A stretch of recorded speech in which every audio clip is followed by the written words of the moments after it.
तो बिना समय बर्बाद किए आइए स्वागत करते हैं मिस्टर रोहित श्रीवास्तव का। सर, बहुत बहुत स्वागत है आपका आज के हमारे पॉडकास्ट में। Thank you so much Shruti ma'am. और आप साथ साथ जितने भी व्यूवर्स हैं आपके जितने भी व्यूवर्स हैं उनको मेरे तरफ से प्रणाम है, नमस्कार है।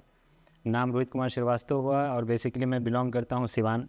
जी सर। बिहार में एक डिस्ट्रिक्ट है सिवान, वहीं से। हाँ सर, तो मेरा क्वेश्चन ही पहला यही है कि आप अपना बैकग्राउंड बताइए, क्या रहा सिवान बिहार से एक निकला लड़का बैंकिंग की, उसने वो सफ़र कैसा था?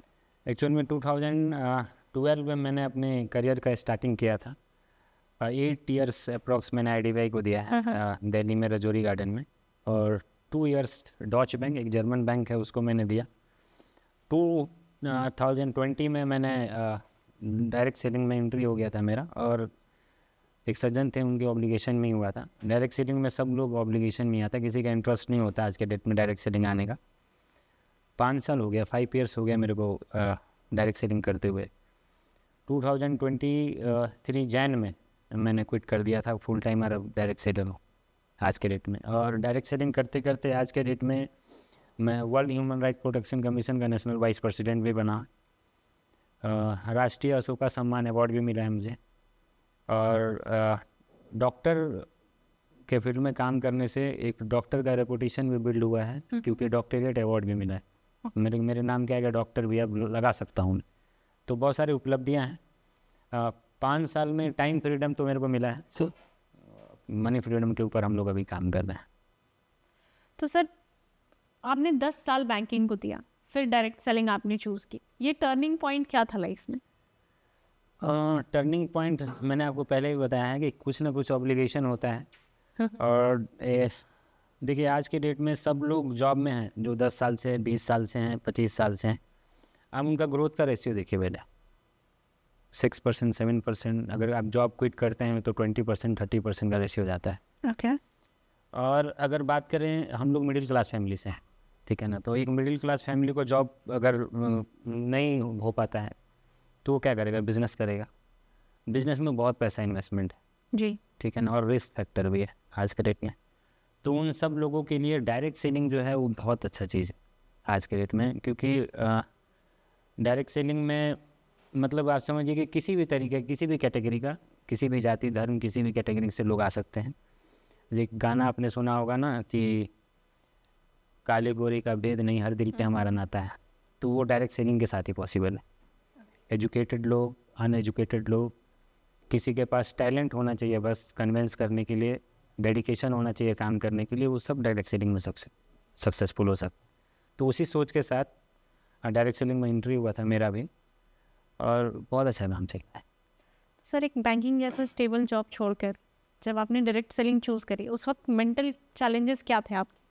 देखिए एक्चुअली में मैरिड हूँ मैं, तो थोड़ा सा उसमें होता क्या है कि बच्चों का एजुकेशन, फिर फैमिली चलाने का वो, क्योंकि मैंने एक चीज़ सीखा है अपनी माँ से कि डिसीजन जो होता है ना वो क्षण भर में लिया जाता है। आप लॉन्ग टाइम डिसीजन नहीं बना सकते, मतलब सोच रहे हैं किसी चीज़ को करने के लिए तो क्विक डिसीजन लेना बहुत इंपॉर्टेंट है लाइफ में। और रिस्क तो हर काम में ही है, अब किस काम में रिस्क नहीं है। जब मैंने अपने करियर का स्टार्ट किया था, 11,000 से जॉब की स्टार्टिंग किया था, ठीक है ना। छोड़ा हूँ तो 82,000 रुपये के जॉब पे छोड़ा। तो हर चीज़ का एक टाइम होता है। तो मैंने जब इसमें आया था तो मेरा सबसे बड़ा जो हर्डल था, सबसे बड़ा जो चैलेंज था वो फाइनेंशियली लेके बहुत सारा रहा। उसमें मेरी वाइफ का बहुत सारा कंट्रीब्यूशन था, और उसके वजह से ही बहुत सारी चीज़ें संभव हो पाई। क्या कंट्रीब्यूशन था सर? क्योंकि एक ऐसी जर्नी में फैमिली का सपोर्ट बहुत इंपॉर्टेंट होता है। देखिए वाइफ का कंट्रीब्यूशन ये था कि जब मेरी उससे, एक्चुअली मेरी लव मैरिज है। अच्छा। तो जब मेरी उससे मुलाकात हुई थी तो मैं एक फैक्ट्री में ही था, ज़्यादा कोई, लेकिन वहाँ से यहाँ तक लाने का, आज अगर मैं आपकी सेटअप पे आया हूँ, अगर कुछ बोलने लायक हुआ हूँ, तो 80% रोल मेरी वाइफ का भी है, क्योंकि उसने मेरे को मेंटली बहुत स्ट्रांग किया है। प्लस अगर फाइनेंशियली बात करें तो जॉब में भी थी वो। फिर जब मेरे को टाइम नहीं मिल रहा था इसमें काम करने के लिए तो उसने अपने जॉब को भी क्विट किया डायरेक्ट सेलिंग की वजह से। तो उसका बहुत लाइफ में इम्पोर्टेंस है। तो जब आपने ये 2020 में आपने कहा कि आपने डायरेक्ट सेलिंग शुरू की, उस वक्त क्या क्या चैलेंजेस आपको आए कि उसके शुरुआती चैलेंजेस क्या थे? सबसे पहले ना डायरेक्ट सेलर का एक रेपुटेशन थोड़ा सा अलग है मार्केट में। हम देखिए कि डायरेक्ट सेलर को थोड़ा सा अलग ही रूप में देखते हैं लोग। जी मीम्स बनते हैं बहुत सारे डायरेक्ट सेलिंग के ऊपर, आप लोग तो सोशल मीडिया से जुड़े हुए हैं, देख ही रहे हैं। कहते हैं लोग कि भाड़े पे कोट लेके आते हैं, हम मैंने तो आज तक नहीं सुना भाड़े पे कोट कहाँ से मिलता है। अगर तू जगह बता दे तो 20-25 पीस मैं भी मंगा लूँ। खैर उन लोगों की सोच है, हर तरीके का सिक्के का दो पहलू होता है। शायद आप लोगों ने एक पहलू देखा होगा, सिक्के का दूसरा पहलू शायद हम लोग जैसे डायरेक्ट सेलर दिखा सकते हैं। और आप सोचिए ना, डायरेक्ट सेलिंग इंडस्ट्री के ऊपर बुक लिखा जा रहा है, डायरेक्ट सेलिंग इंडस्ट्री के ऊपर लॉ बन गया है, गाइडलाइंस आ गए हैं, federation of direct selling association है, इंडियन डायरेक्ट सेलिंग एसोसिएशन आ गया। तो गवर्नमेंट भी काम कर रही है इसके ऊपर।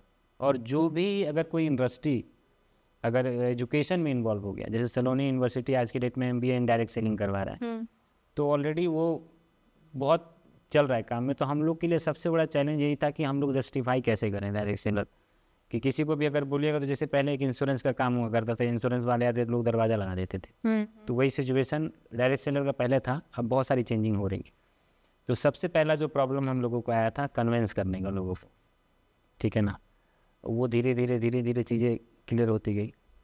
अगर इंडिविजुअल प्रोस्पेक्टिंग की पॉइंट ऑफ व्यू की बात करें तो फाइनेंशियल सबसे बड़ा इशू होता है। हाँ दूसरा, फैमिली सपोर्ट नहीं करती स्टार्ट में आपको। आप एक वेल सेटल जॉब में हैं, 82 हज़ार रुपये तनख्वाह नौकरी मिल रही है, और कोई भी वाइफ, कोई भी माँ, पेरेंट्स नहीं चाहता है कि मतलब इतना वेल सेटल जॉब को छोड़ के फिर वो दोबारा से जीरो से स्टार्ट करे। तो सबसे बड़ा डायरेक्ट सेलर के लिए यही होता है। तो मैं तो आपके चैनल के माध्यम से बोलूँगा, इस टाइप के जो भी लोग हैं उनका थोड़ा सा रिस्पेक्ट करना चाहिए, क्योंकि उन्होंने इनिशिएटिव लिया है किसी अलग चीज़ में काम करने के लिए। तो सर ये जो आपकी नोएडा बेस्ड टीम है, ये किस प्रोसेस के थ्रू 10 to 50,000 ऐसे मंथली इनकम जनरेट कर पा रही है? एक्चुअली में थोड़ा सा गलत इन्फॉर्मेशन है, मेरी टीम केवल नोएडा में ही नहीं है। ओके नहीं specific Noida based team. 5 state में अब काम कर रहा हूँ, जिसमें बिहार ठीक है, ओके नोएडा में, यूपी में है, दिल्ली में टीम है मेरी, और किसी एक पर्टिकुलर जगह पे नहीं, अलग अलग जगह पे कुछ लोग, मतलब जो मेरे लिए प्राउड का मोमेंट है इस डायरेक्ट सेलिंग में, कि आज कुछ लोग ऐसे भी हैं जो पिछले लास्ट मंथ की अगर बात करूँ 1 लाख रुपए का इनकम था वीक का, मेरे एक टीममेट था। और अगर बात करें तो कुछ लोगों का 20,000, 10,000, 25,000, इस तरीके से हम 100 मैंने लोगों का हो रहा है। सो आप समझिए कि अगर मैं जॉब में रहता तो मैं अकेला ही कामयाब हो सकता था, 10 साल में अकेला ही कामयाब हुआ। लेकिन अगर 5 साल यहाँ पे लगाया हूँ तो मेरे साथ साथ 20-25 लोग ऐसे हैं जो मेरे को प्राउड फील कराते हैं कि आपके वजह से मेरे को 20,000 या 30,000 या 50,000 या 1 लाख रुपए का इनकम जनरेट हुई, ठीक है ना। तो वो जॉब में तो पॉसिबल नहीं हो सकता है। सर मैं अपने ऑडियंस को बता दूं कि आप फार्मर्स को ऑर्गेनिक फार्मिंग के लिए भी इनिशिएट करवाते हैं, उन्हें मोटिवेट करते हैं, ये किस तरीके से होता है? एक्चुअल में देखिए, मेरे पॉइंट ऑफ व्यू से डायरेक्ट सेलिंग जो है ना, प्योर सोशल वर्क है। अच्छा ठीक है ना। सोशल वर्क का मतलब क्या होता है कि बिना किसी स्वार्थ के आप किसी को लाभ पहुंचाते हैं, या बिना किसी स्वार्थ के आप किसी को मतलब मेंटली या फिजिकली या इमोशनली या फाइनेंशियली किसी को सपोर्ट करते, तो सोशल वर्क नहीं काउंट होता है। अब देखिए, आज के डेट में आप ऑर्गेनिक को बढ़ावा देना है, वो सरकार का भी गाइडलाइन आ रहा है, तो हम लोग सरकार को भी हेल्प कर रहे हैं। आज अगर मान लीजिए कि कम से कम 1500 से 2000 किसान अगर ऑर्गेनिक खेती पे लेके आए हम लोग, और कम से कम 100+ डॉक्टर को आयुर्वेदा पे लेके आए, जो कि ऑलरेडी एलोपैथिक लिख रहे हैं, और हम सबको पता है कि एलोपैथिक से कितना प्रॉब्लम है। तो हम लोग दोनों सेगमेंट पे काम कर रहे हैं। आप समझिए कि आज बॉडी से हम आयुर्वेदा खा रहे हैं ठीक होने के लिए, लेकिन अगर हम यूरिया पेस्टिसाइड का सेवन कर रहे हैं तो कहीं ना कहीं दूसरे साइड से हानि भी तो कर रहे हैं। तो उन दोनों चीज़ों को ठीक करते हैं हम लोग। तो इससे बड़ा सोशल वर्क क्या हो सकता है? आप समझिए कि डायरेक्ट सेलिंग की तरह मैंने फाइनेंशियली भी लोग को सपोर्ट किया, उनकी इनकम आज के डेट में है, ऑर्गेनिक खेती पे लेके आए। इससे बड़ा समाज सेवा कुछ हो नहीं सकता। अब 1500 किसान जो अगर पैदावार कर रहे हैं, तो उनको कम से कम एटलीस्ट 1500 किसान के जो अनाज होगा वो तो कम से कम ऑर्गेनिक होगा। सही बात है। और डॉक्टर आपको जो भी आज रिकमेंड कर रहा है वो आयुर्वेदा, हम 5000 साल पुराने पद्धति की बात कर रहे हैं आज के डेट पर। अब हम लोग इतना फास्ट हो गए, हम लोग को तुरंत ठीक होना है। अब समझिए कि पहले क्या था, 50 mg पैरासीटामोल खा के आपका फीवर ठीक हो जाता था ना, शायद आप अगर मम्मी से पूछेंगे तो बताएंगे, चाहे पेरेंट्स से पूछेंगे तो 50 mg पैरासीटामोल खा के फीवर ठीक हो जाया करता था।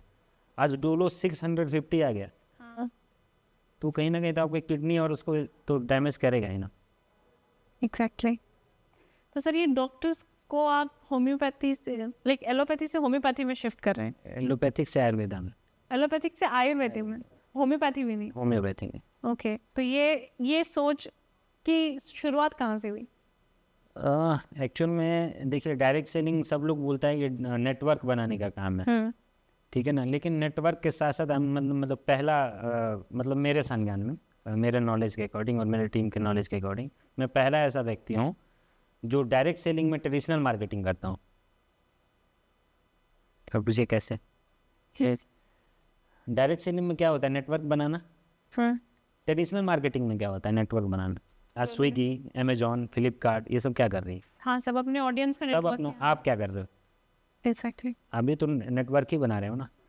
तो हर तरीके से नेटवर्क बनाया जा सकता है, ज़रूरी नहीं है आपके प्रोडक्ट अच्छे होने चाहिए बस। तो हमारी सोच अगर मान लीजिए कहाँ से आया, जो आपने पूछा है, तो जब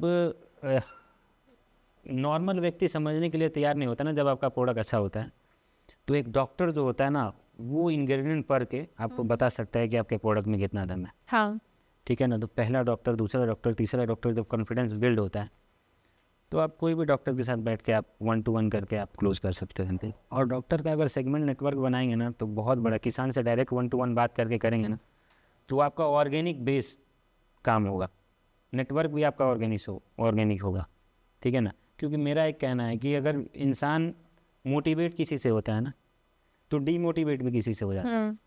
तो सेल्फ मोटिवेशन बहुत जरूरी है, ठीक है ना। तो हम लोग सेल्फ मोटिवेटेड है कि डॉक्टर को करना है तो क्या करना, डॉक्टर को बताना ही तो है दवाई के बारे में। तो कुछ लोग कहते हैं MR, मार्केटिंग रिप्रेजेंटेटिव, तो उससे क्या हो गया आप बताइए? जो डाबर में काम करते हैं, जो हिंदुस्तानी यूनिलीवर में काम करते हैं, जो रनवैक्सीन में काम करते हैं, वो भी तो करते हैं ना ये काम। एग्जैक्टली। अगर कोई लाइट वाला आपके पास लाइट देने नहीं आता तो कहाँ, कैसे, किस सिस्टम से आपके पास लाइट आता है? माइक किस सिस्टम से आता है? सही बात है, मतलब कि बस डिग्रेड कर दिया गया है उसे, मजाक के तौर पे उसे बस पेश किया जाए। ऐसा कुछ नहीं। जिनको नॉलेज नहीं है कुछ भी बोल सकते हैं। तो सर ये तो सही बात है कि नेटवर्क मार्केटिंग का मजाक बहुत बनता है, लेकिन एक पॉइंट ऑफ व्यू से ये अनरियल भी लगता है कि लाख रुपए, जैसा अभी आपने कहा कि आपके टीममेट ने लाख रुपए एक हफ्ते में कमाए, वो कैसे पॉसिबल होता है? बहुत अच्छा सवाल है। अब आपने वो तो सुना कि वीक में 1 लाख रुपए कमाया या मंथ में 1 लाख रुपए कमाया, लेकिन उस 1 लाख के पीछे वो 4 साल का मेहनत आपने नहीं देखा। वो 1 लाख रुपए तो आपको दिखा कि 1 लाख रुपए मंथ में आया, चाहे वीक में आया, एक डायरेक्ट सेलर को अनरियल लगता है। लेकिन आप उसके 4 साल 5 साल का मेहनत भी तो देखिए। 5 साल अगर कोई बंदा डेडिकेशन से किसी भी इंडस्ट्री में काम करता है, कहना है रॉबर्ट टी कियोसाकी जी का कि अगर किसी भी इंडस्ट्री में 5 से 10 साल अगर काम कर दिया जाए, 5 साल, तो आप समझिए कि 5 ईयर्स में वो मतलब एक ऐसे लेवल पे पहुंच जाता है जहाँ से ऑटोमेटिक आपको इनकम आने लग जाता है, चाहे आप किसी भी सिस्टम की बात कीजिए, ठीक है ना। तो आपको 1 लाख रुपए अनरियल लगता है, तो वो 5 साल का मेहनत भी देखिए, वो 5 साल का मेहनत भी अनरियल टाइप का किया है। रात में, दिन में, 24 घंटे लोग बुरा भला कुछ भी बोल के डायरेक्ट सेलर को उस तरीके से कंडीशन में भी काम करके और 1 लाख पे पहुँचा है, तो क्या बड़ी बात है? कोई बड़ी बात नहीं। सही बात है। तो सर इस नेटवर्क मार्केटिंग के थ्रू बिहार में रोजगार हो गया और ऑर्गेनिक फार्मिंग, इन सबका फ्यूचर क्या देख रहे हैं? हाँ मैम, आज के डेट में अगर मैं अपने पॉइंट ऑफ व्यू से बात करूँ, अपने पर्सपेक्टिव से, तो 5 साल जो आने वाला 5 ईयर्स है वो डायरेक्ट सेलिंग के लिए बहुत ही ज़बरदस्त है।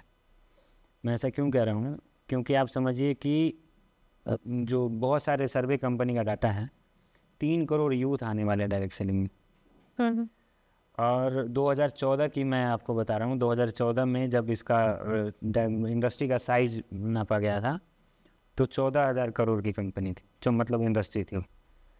2030 में आप बिलीव कीजिएगा 1 लाख करोड़ की इंडस्ट्री हो जाएगी। 1 लाख करोड़ की इंडस्ट्री। और आप समझिए कम से कम 30-50% लोग जो होंगे बच्चे, वो MBA और BBA डायरेक्ट सेलिंग करके ज्वाइन करेंगे। हाँ, डायरेक्ट सेलिंग इन BBA, डायरेक्ट सेलिंग इन MBA। अच्छा, कोर्स ऑलरेडी सलोनी यूनिवर्सिटी में शुरू हो गया है, बहुत सारे चैप्टर में डायरेक्ट सेलिंग को आ गया है। तो जिस इंडस्ट्री के बारे में पढ़ाया जाने लगा है, जिस इंडस्ट्री के बारे में बुक लिखा जाने लग गया, जिस इंडस्ट्री के बारे में बड़े बड़े यूट्यूबर ऑलरेडी डायरेक्ट सेलिंग को अलग लेवल पे लेके जा रहे हैं, तो आप समझिए कि उस इंडस्ट्री का आने वाला पल कैसा होगा। और हर इंडस्ट्री, आप रियल एस्टेट को देखें, आप डायरेक्ट सेलर को बोलते हैं कि वो सपनों पर दुनिया को बेचते हैं, सपने में रहते हैं, सपनों को बेचते हैं। अभी 14 मंजिला बना नहीं है, अभी डिकिंग में मतलब खुदाई भी नहीं हुआ है, आप 14वां फ्लोर को बुक कर देते हैं। ये सपना नहीं है। आपके नोएडा में बहुत सारे बिल्डिंग को गिराया गया था, याद है? हाँ। क्या वो उनका सपना को हानि नहीं हुआ ना? वो भी तो सपने देखे हैं ना। सही बात। तो एक आशियाना जो आदमी घर बनाता है, वो भी सपने के बेस पे ही बनाता है। एक ज़मीन लेना सपना ही है, लिया नहीं है, लेकिन उसके पीछे 5 साल का प्लानिंग होता है।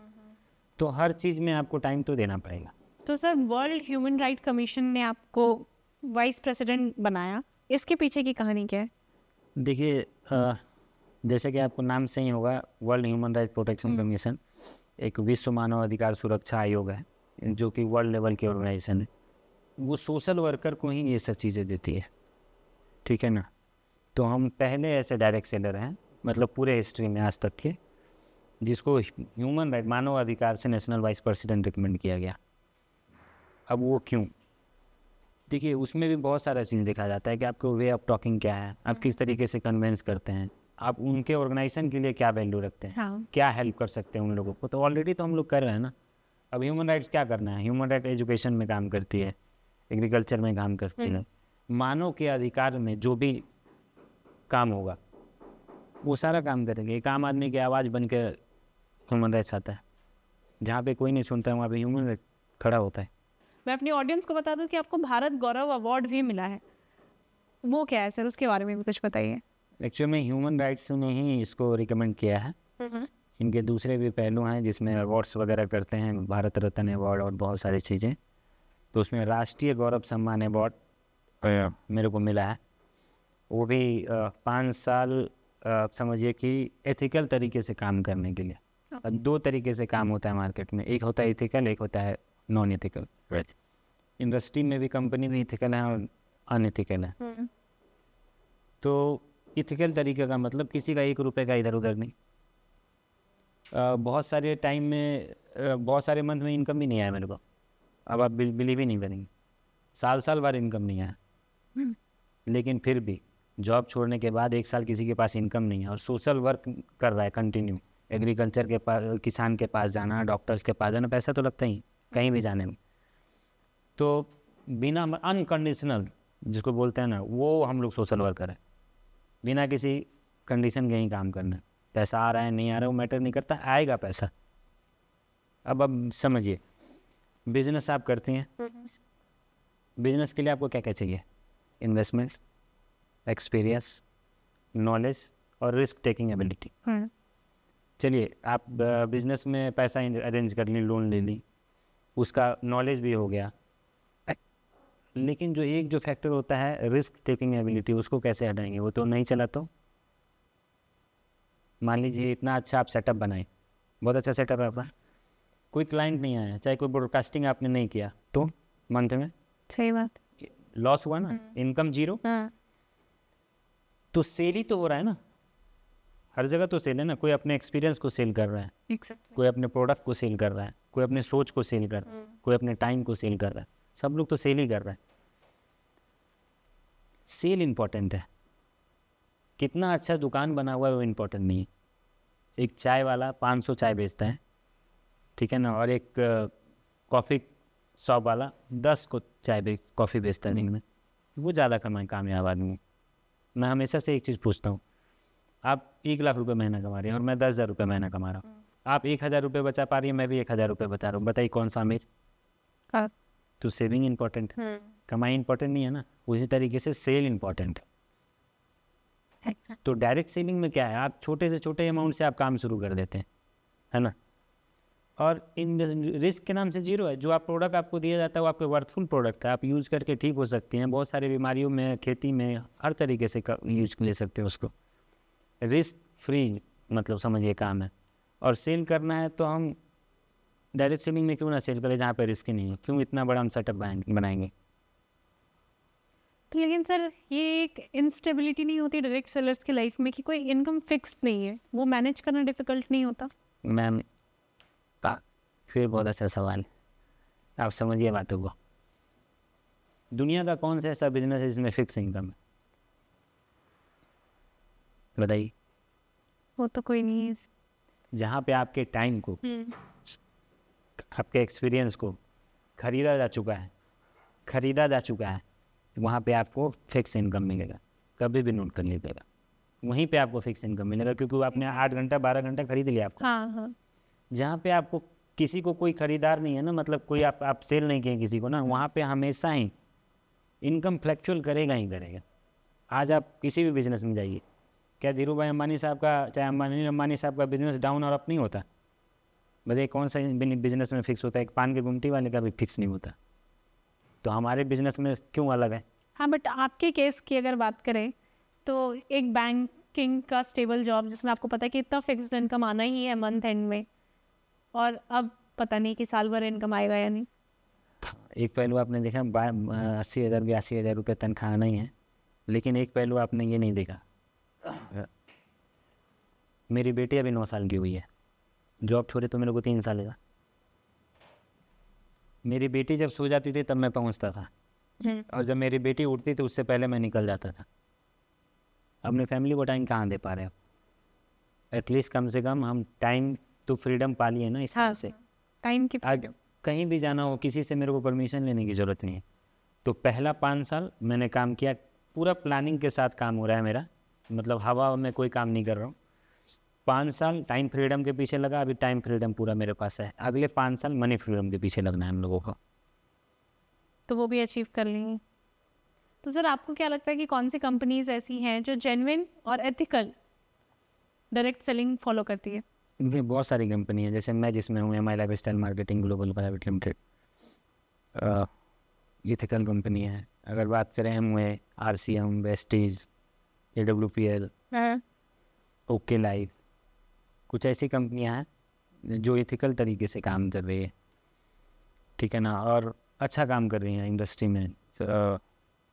प्रोडक्ट महंगे सस्ते अलग मैटर करते हैं, लेकिन बहुत ज़बरदस्त काम कर रही है। और ये लोग आने वाले टाइम में आप समझिएगा कि बहुत, मतलब एक बोलते हैं ना सुनहरा पन्ना में ये लोग नाम लिखवाएगा डायरेक्ट सेलिंग कंपनी। तो मज़ा आ रहा है सर। जैसा आपने कहा कि बहुत मजाक बनता है डायरेक्ट सेलर्स का, और ऑडियंस के भी दिमाग में ये आ रहा होगा कि जब भी डायरेक्ट सेलर या MLM के कोई लोग दिखते हैं वो हमेशा 3 पीस सूट में ही क्यों दिखते हैं?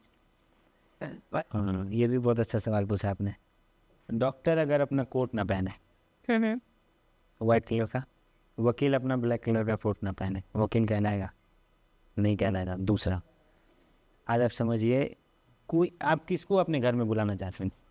कोई वेल एजुकेटेड पर्सनैलिटी वाला बंदा, या अच्छे तरीके से ड्रेसिंग सेंस होनी चाहिए, और उसी को ना अपने घर में बुलाएं। अब कोई बाल बिखरा हुआ है, जूते में पॉलिश नहीं है, जूता कहीं से फटा हुआ है, शर्ट कहीं से फटा हुआ है, बटन नहीं लगा है, उसी लोगों को आप एंट्री देंगे घर में? नहीं। तो एक गवर्नमेंट का चल रहा है स्किल इंडिया, चल रहा है ना। उस स्किल इंडिया में क्या करता है, लोगों को स्किल डेवलप करते हैं।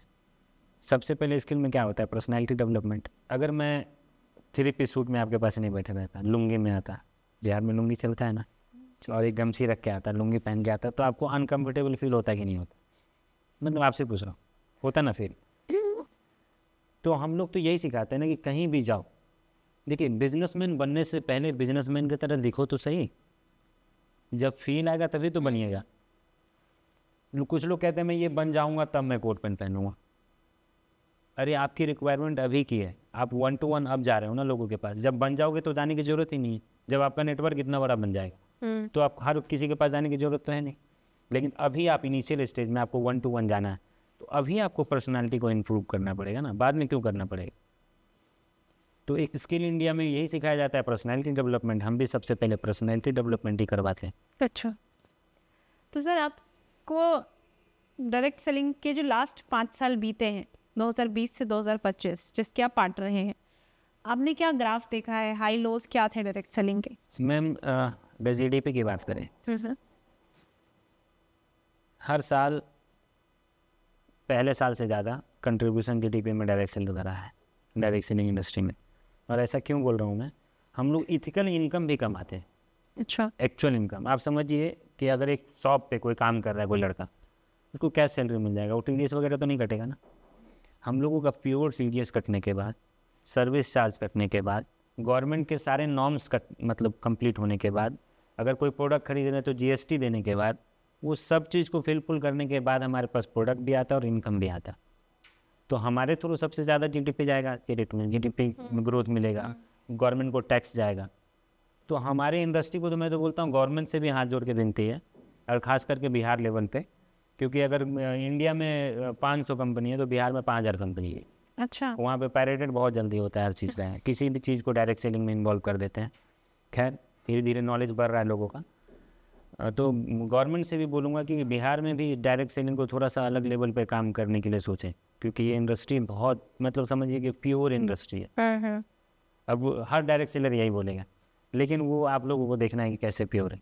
जितनी बातें मेरे आपके साथ हुई है, तो कैसे, अगर मैं अगर एक नॉर्मल ऑडियंस हूँ तो मैं कैसे आइडेंटिफाई करूँ कि हाँ, किस टर्म्स पे आइडेंटिफाई करूँ कि ये सही है और ये इलीगल? देखिए 4 पिलर होते हैं किसी भी कंपनी के, बहुत सारे लोग 5 भी पिलर बताते हैं। अब पहला ये देखिए कि कंपनी का मैनेजमेंट कितना पुराना है, ठीक है ना। अब हमारे यहाँ क्या बोलते हैं कि अगर किसी बंदे का नंबर 10 साल पुराना है तो बंदा बहुत अच्छा है। अच्छा, फ़ोन नंबर? हाँ, क्योंकि बार बार चेंज नहीं कर रहा है। चेंज किसके वजह से आदमी करता है, कोई फेक आदमी होता है बार बार चेंज करता है। दूसरा कहते हैं हमारे यहाँ पे कि अगर किसी बंदे का, किसी बिजनेसमैन का जो एम्प्लॉय वो बहुत पुराना हो, तो उसके छवि का पता चलता है कितना अच्छा मालिक है ना। अच्छा मालिक है तभी तो उसके पास टिक के रह रहा है ना। तो आप समझिए कि 4 पिलर हैं। तो सबसे पहले आप मैनेजमेंट को देखिए कि मैनेजमेंट कितना पुराना है। दूसरा, प्रोडक्ट वैल्यू कितना है, वैल्यूएबल है कि नहीं है प्रोडक्ट, हम आपके यूज में आ सकता है कि नहीं होता है। अब बहुत सारे लोग अलग अलग प्रोडक्ट हो, सूट पैंट, कोट पैंट, अभी अब आपके पास 10 सूट पैंट है तो 11 में तो नहीं लोगे ना। लेकिन वो प्रोडक्ट जो आपके यूज में आ सके।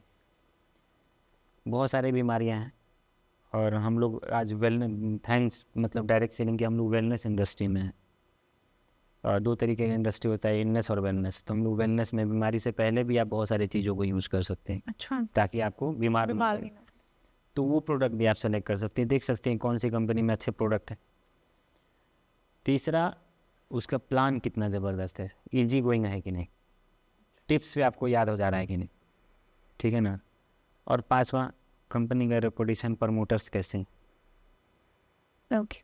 तो ये 4 चीज़ हमेशा आपको सेलेक्ट मतलब सर्च करेंगे तो ये 4 चीज़ आपको हमेशा अच्छे डायरेक्ट सेलिंग चूज़ करने में हेल्प करेगा। हाँ, तो सर जब मार्केट में प्रोडक्ट्स अवेलेबल हैं तो लोग आपसे क्यों खरीदें? देखिए आप लोग तो भारत के मतलब चौथे स्तंभ में से एक स्तंभ कहलाते हैं, मतलब न्यूज़ चैनल जी। मीडिया। आप ही लोगों के थ्रू बहुत सारा चल रहा है कि आज के डेट में जो भी मार्केट में प्रोडक्ट मिल रहा है वो डुप्लीकेट मिल रहा है, जेन्युइन नहीं मिल रहा है। अभी बहुत सारे न्यूज़ चैनल पे भी चल रहा है ये सब चीज़ें। आप समझिए कि एक डायरेक्ट सेलिंग कंपनी इसी वजह से चलती है क्योंकि उसके प्रोडक्ट अच्छे होते हैं, ठीक है ना। अब आप मेरे को बताइए, जो प्रोडक्ट अच्छे होंगे उसी को आदमी खरीदना चाहेगा ना। जैसे कि आप मान लीजिए कि मैंने आपके कान में, आप किसी गाड़ी का टेस्ट ड्राइव, ऑडी के शोरूम में चले गए, ऑडी के टेस्ट ड्राइव लेने के लिए बोले, मैं आपके कान में बोलते हूँ कभी कभी मैम इसका ब्रेक नहीं लगता है।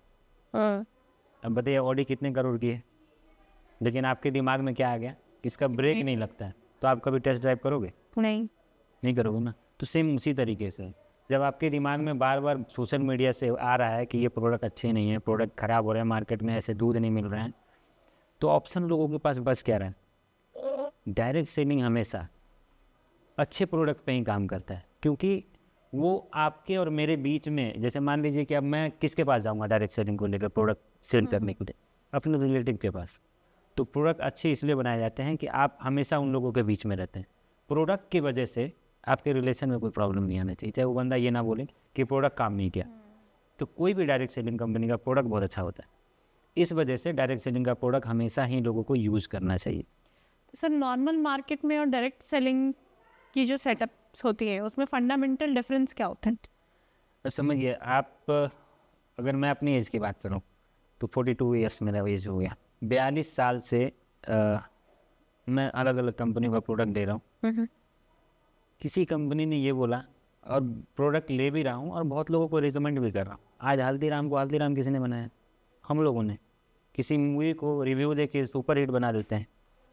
अब समझिए किसी भी मतलब रिकमेंड करने का आदत हम लोगों को बचपन से ही, चाहे वो चाट पापड़ी का कर दें या समोसा का कर दें या किसी का किसी भी चीज़ का रिकमेंड करते हैं।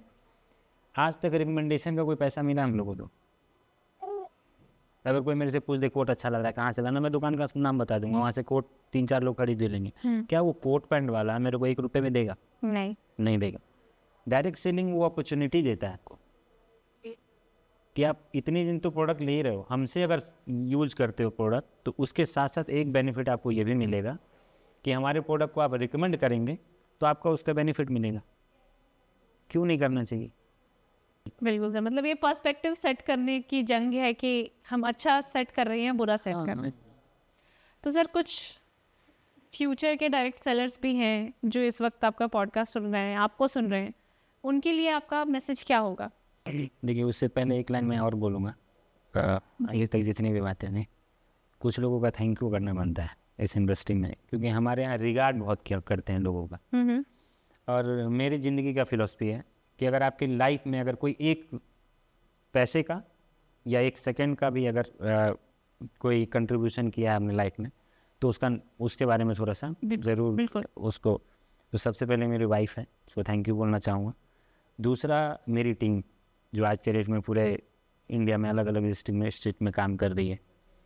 दीपक बजाज सर, गौरव बजाज सर, जीसी उपाध्याय जी, संतोष सानी सर, ये हमारे मेंटोर, इनको बहुत थैंक यू कहूँगा। इन लोगों की वजह से मैं 5 साल टेक पाया, क्योंकि मैं थोड़ा सा चंचल टाइप का हूँ, मैं एक जगह रुकता ही नहीं था। लेकिन इन लोगों की वजह से डायरेक्ट सेलिंग में आज 5 साल से रुका हूँ और अब ऐसा रुका हूँ कि सेल्फ मोटिवेटेड हो गया। तो इन सब लोगों को बहुत बहुत धन्यवाद। और आपने लास्ट में बताया कि जाते जाते एक अपने व्यूवर्स को कुछ ऐसा बता दें कि वो डायरेक्ट सेलिंग में आने वाले टाइम में किस तरीके से कामयाब हो सकते हैं चाहे, तो मेरे हिसाब से एक चीज़ उनको दिमाग में रखना चाहिए, सफलता हमेशा रफ्तार मांगती है।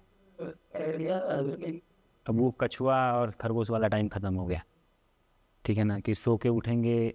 और अधिकतर डायरेक्ट सेलर का एक प्रॉब्लम होता है, हफ्ते में 1 दिन करेंगे, अच्छा, शाम में मन करेगा तो करेंगे, मतलब बिजनेस नहीं है, मन के ऊपर काम हो गया। तो आप मेरे को बताइए, मन के ऊपर काम कोई चलता है क्या? नहीं चलता। आपका मन करेगा कि आज स्टूडियो में आए, कल नहीं आए, ऐसा होगा क्या? नहीं होगा। तो सबसे पहले तो उनको अपना वाई क्लियर करके डायरेक्ट सेलिंग में आना चाहिए, क्यों आप डायरेक्ट सेलिंग में आए। दूसरा पेशेंस रखना पड़ेगा। और तीसरा सफलता हमेशा रफ्तार मांगती है, और उस तरीके का रफ्तार हम लोग डायरेक्ट सेलर बोलते हैं कि भाई 5 साल में इतना पैसा कमाना जो 60 साल में लोग कमाएंगे। तो 60 साल का मेहनत भी तो 5 साल में करना पड़ेगा। हाँ, बिल्कुल। वो करना नहीं है, पैसा चाहिए आपको उतना ही 60 साल वाला 5 साल में, लेकिन आपको मेहनत करना है 60 साल वाला। तो जब 60 साल वाला मेहनत करेंगे तो इनकम और कामयाबी तो 60 साल के बाद ही मिलेगा। सही बात। तो सफलता हमेशा रफ्तार मांगती है। तो आप थोड़ा सा डेडिकेशन से, कमिटमेंट से, कंटिन्यूटी बना के काम करें, डेली काम करें। आम तरीके का बिजनेस है ये कोई अलग अनोखा बिजनेस नहीं है। सफलता जल्दी मिल जाता है, क्योंकि नेटवर्क बनाने में आपको ज़्यादा मेहनत है, लेकिन फाइनेंशियली और मतलब कंपनी सारा सेटअप करके दे रही है ना आपको। आपको ना प्रोडक्ट बनाना ना कुछ करना है। तो रफ्तार, पेशेंस, कमिटमेंट, और मतलब जिस प्रोफेशन में हैं आप, जिस प्रोफेशन में जाना उसमें वाई ज़रूर क्लियर करें। तो सबसे पहले नंबर पे आपको वाई क्लियर करके ही डायरेक्ट सेलिंग में आना है। अगर आपका वाई क्लियर है तो आप कुछ भी कर सकते हैं। Thank you so much sir, क्योंकि आज जो आपने बातें बताई हैं उससे डायरेक्ट सेलिंग का एक बहुत बड़ा मिसकंसेप्शन कह लीजिए या इमेज कह लीजिए, बहुत सी चीज़ें क्लियर हो गई उसके रिलेटेड। तो thank you so much sir, आज आप इस पॉडकास्ट में। आपके सारे श्रोता और ब्रोडकास्ट जितने भी लोग व्यूअर हैं उनको रोहित श्रीवास्तव की तरफ से और एक बिहार के बंदे की तरफ से, लड़के की तरफ से, और मेरे को प्राउड फील करता हूँ कि मैं बिहारी हूँ। बिल्कुल। तो थैंक यू सो मच। जय हिंद, जय भारत।